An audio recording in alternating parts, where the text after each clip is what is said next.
इस बड़ी खबर के जरिए तीनों राज्यों में से हर एक के लिए तीन पर्यवेक्षक यहां पर नियुक्त किए गए हैं। देखिए, सबसे पहले राजस्थान की बात करें तो राजस्थान के लिए राजनाथ सिंह, विनोद तावड़े, सरोज पांडे को पर्यवेक्षक के तौर पर बनाया गया। वहीं मध्य प्रदेश के लिए मनोहर लाल खट्टर, आशा लाकड़ा और के लक्ष्मण को पर्यवेक्षक की भूमिका सौंपी गई है। इतना ही नहीं, छत्तीसगढ़ की बात करें, छत्तीसगढ़ के लिए सर्बानंद सोनोवाल, अर्जुन मुंडा, दुष्यंत कुमार को पर्यवेक्षक नियुक्त किया गया। इस वक्त की सबसे बड़ी खबर आपको बता रहे हैं, तीन पर्यवेक्षक तीनों राज्यों के लिए नियुक्त किए गए हैं। अब ये वहां जाकर विधायकों के साथ बैठक करेंगे और उसके बाद शायद 2 से 3 नाम दिल्ली भेजे जाएंगे, जिसके बाद मुख्यमंत्री का चेहरा क्लियर होगा।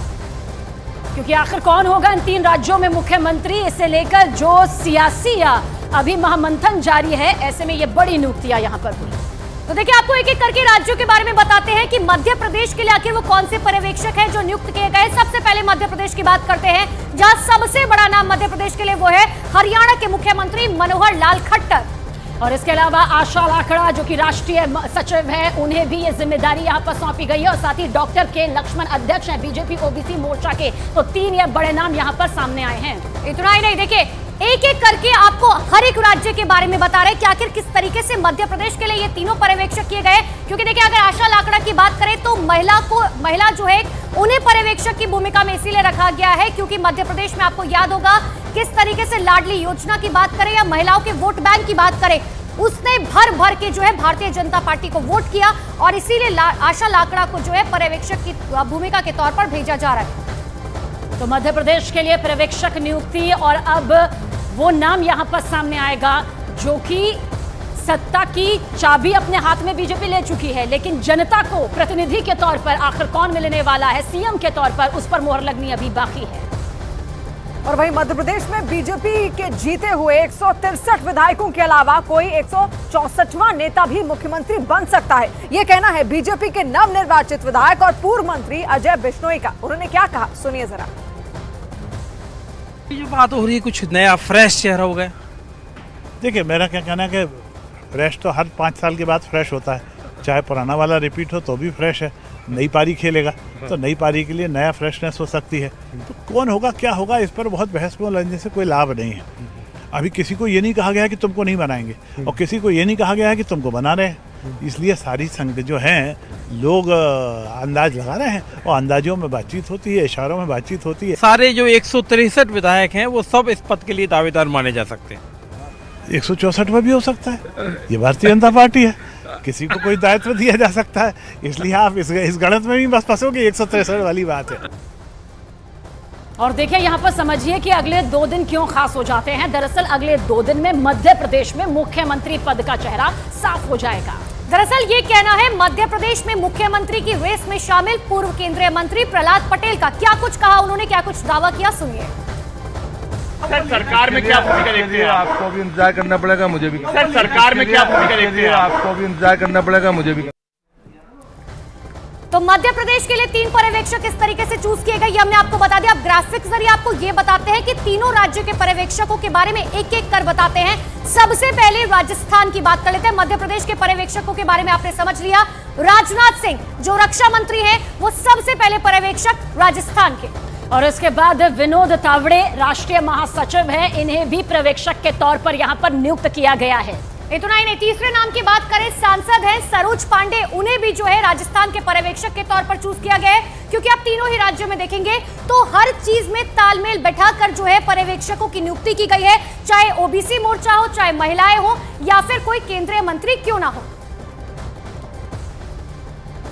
तो राजस्थान के लिए पर्यवेक्षकों की नियुक्ति, ये 3 बड़े नाम यहां पर है क्योंकि राजस्थान में रिवाज बदला है। यानी कि उस रिवाज के तहत में सत्ता की चाबी अब बीजेपी के पास जरूर है, लेकिन आखिर मुख्यमंत्री कौन बनेगा उसके लिए अभी महामंथन जो है वो जारी। और इसी महामंथन से, इसी बातचीत से ये सामने भी आने वाला है। और हमारे सहयोगी भवानी हमारे साथ सीधे जुड़ चुके हैं, उनका रुख कर लेते हैं। भवानी, 3 पर्यवेक्षक चुने गए हैं, लेकिन सबसे बड़ा सवाल यह है कि मुख्यमंत्री कौन होगा। फिलहाल अंदर खाने क्या जानकारी? देखिए, कसमकस चल रही है, मुख्यमंत्री कौन होगा। काफ़ी अब राजस्थान के अंदर ये चर्चा तेज हो गई है और बीजेपी के जो नेता हैं, जो दावेदार हैं, उनसे हम बात कर रहे हैं। उनको भी ये पूरा यकीन नहीं है कि क्या अगर उनका नाम चल रहा है तो वो मुख्यमंत्री बनेंगे या नहीं बनेंगे। वो बड़े नेता जिनका नाम चल रहा है उनका मोटे तौर पर अभी जो देखा जा रहा है वो जातीय समीकरण के हिसाब से देखा जा रहा है या राजस्थान के अंदर अभी तक की परफॉर्मेंस के लिहाज से देखा जा रहा है। उसमें सबसे बड़ा जो नाम चल रहा है वो इस वक्त अश्विन वैष्णव का चल रहा है, फिर सीपी जोशी है और जो अर्जुन मेघवाल है।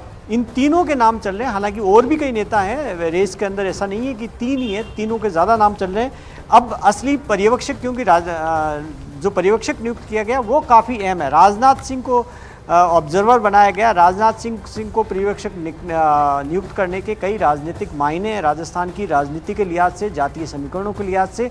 और यहाँ जिस तरीके के हालात हैं राजनाथ सिंह से बेहतर कोई नहीं समझ सकता। और अगर ज़रूरत पड़ी तो किसी भी नेता से वो बात करने में, मनाने में और सहमति बनाने के अंदर सक्षम है। तो राजस्थान की जो क्रिटिकल पोजीशन है, जिस तरीके की गुटबाजी है, जिस तरीके से जी भवानी, आप नजर लगातार यहाँ पर बना के रखिए क्योंकि लगातार मंथन हो रहा है। वहीं सूत्रों के हवाले से बड़ी खबर निकलकर सामने आ रही है। जेपी नड्डा से मुलाकात के दौरान वसुंधरा राजे पूरी तैयारी से गई हुई थी। वसुंधरा राजे अपने 7 लोकसभा क्षेत्र का हिसाब लेकर गई थी और किस लोकसभा क्षेत्र में बीजेपी का प्रदर्शन सही था और कहां उम्मीद के मुताबिक नहीं रहा। यही नहीं, विधानसभा स्तर पर बीजेपी कहां क्यों हारी और कहां क्यों जीती, इसका भी उन्होंने हिसाब किताब और पूरा ब्यौरा तैयार करके वो गई थी। और साथ ही किस नेता ने किसकी पैरवी कर टिकट दिलवाया था और वो क्यों हारा, इसकी भी लेखा जोखा उन्होंने जेपी नड्डा के सामने यहाँ पर रखा है। तो देखिए, अपनी पूरी तैयारी के साथ वसुंधरा राजे यहाँ जेपी नड्डा से मुलाकात करने पहुंची। हालांकि इससे पहले उन्होंने उनसे वक्त भी मांगा था।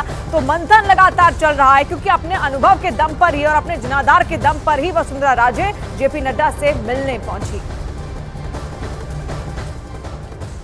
तो वसुंधरा राजे और जेपी नड्डा के बीच मुलाकात में आखिर किन किन मुद्दों पर बातचीत यहां पर हुई है, इसकी जानकारी भी अब आप तक पहुंचाने जा रहे हैं। देखिए, सूत्रों के हवाले से न्यूज 18 इंडिया को ये जानकारी मिली है। सबसे बड़ी बात जो इस मीटिंग में हुई है वो ये है कि वसुंधरा राजे पूरी तैयारी के साथ जेपी नड्डा से मुलाकात करने के लिए पहुंची। वहीं राजस्थान के 25 लोकसभा क्षेत्र का हिसाब लेकर वसुंधरा राजे की ये मुलाकात उनके साथ यहां पर बेहद अहम मानी जा रही है। इस मुलाकात में हर लोकसभा क्षेत्र में पार्टी के प्रदर्शन की जानकारी वसुंधरा राजे ने जेपी नड्डा को दी और साथ ही हर विधानसभा क्षेत्र में पार्टी की जीत और हार का पूरा ब्यौरा भी इस मुलाकात के दौरान वसुंधरा राजे के जरिए दिया गया है। जीत और हार के साथ साथ किस नेता ने किसकी पैरवी पर टिकट दिलवाई थी, इसकी जानकारी भी राजे ने जेपी नड्डा को दी। देखिए, पैरवी का जिक्र किया जा रहा है तो ये भी बता दें कि पैरवी पर टिकट पाए उम्मीदवारों का लेखा जोखा यहां पर दिया गया है।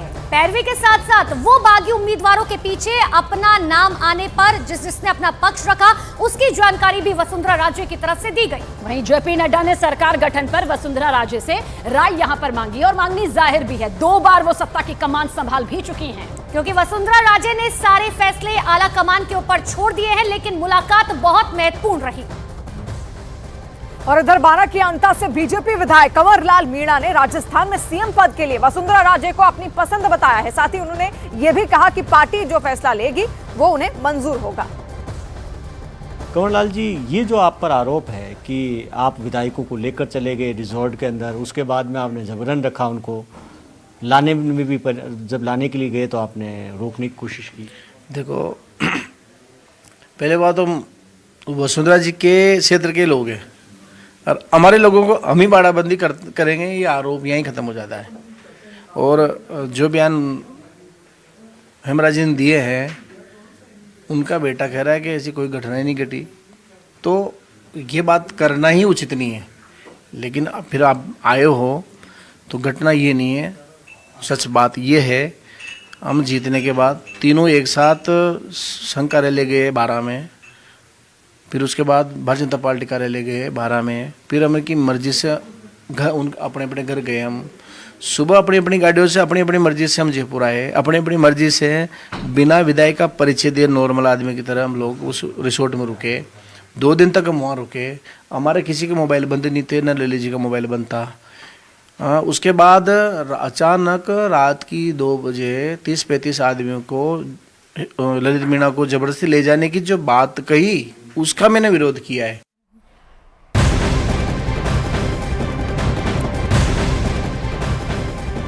तो तो 3 राज्यों में सीएम पद को लेकर भारतीय जनता पार्टी में मंथन का दौर लगातार जारी है और इसी से जुड़ी इस वक्त की बहुत बड़ी खबर भी आप तक पहुंचा दे। राजस्थान में सीएम पद रेस के 3 बड़े चेहरे सामने आए हैं और इनमें अर्जुन राम मेघवाल, सीपी जोशी, अश्विनी वैष्णव का नाम सामने आ रहा है। देखिए, ये तीनों वो नाम हैं जिनका राजस्थान की सत्ता पर एक अलग ही दबदबा रहा है। समर्थकों की, कार्यकर्ताओं की एक लंबी फहरिस्त रही है और ये 3 बड़े नाम यहाँ पर सामने आ चुके हैं।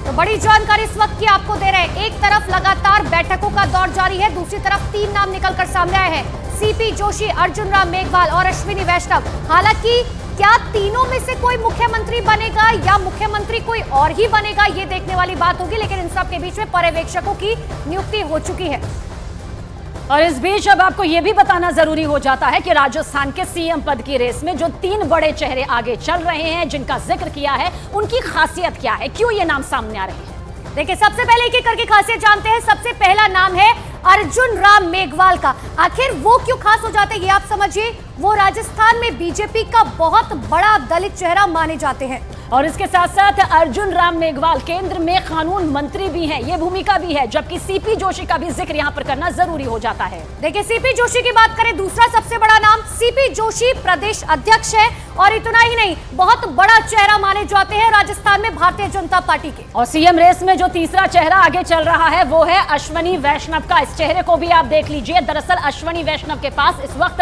रेल मंत्रालय के साथ साथ सूचना प्रौद्योगिकी मंत्रालय की भी जिम्मेदारी है। तो इन तीनों चेहरों में आखिर राजस्थान में जो है कौन मुख्यमंत्री बनेगा, ये आने वाला वक्त बताएगा। लेकिन अब छत्तीसगढ़ की बात कर लेते हैं, क्योंकि छत्तीसगढ़ के लिए भी पर्यवेक्षक जो है उनकी नियुक्ति की जा चुकी है। हर राज्य के लिए 3-3 पर्यवेक्षक जो है वो चुने गए हैं और छत्तीसगढ़ के लिए सबसे पहला नाम जो है वो है केंद्रीय मंत्री अर्जुन मुंडा का। और इसके अलावा 2 नाम भी आपके सामने हैं। सर्बानंद सोनोवाल जो कि केंद्रीय मंत्री है, जिनकी भूमिका आप बखूबी जानते हैं। दुष्यंत कुमार गौतम महासचिव की भूमिका में है। तीनों को बड़ी जिम्मेदारी यहाँ पर सौंपी गई है। देखो, तीनों ही राज्यों में अगर आप समझने की कोशिश करेंगे तो पूरी तरीके से तालमेल बैठाया गया है। केंद्रीय मंत्री, ओबीसी मोर्चा, महिला, यानी कि तीनों में तालमेल बैठाकर यह डिसाइड करने की कोशिश की गई है कि आखिर कौन किस राज्य को ज्यादा अच्छे से समझता है, कौन वहां के विधायकों को समझता है और कौन जो है वहां के लोगों से अच्छे से बात कर सकता है।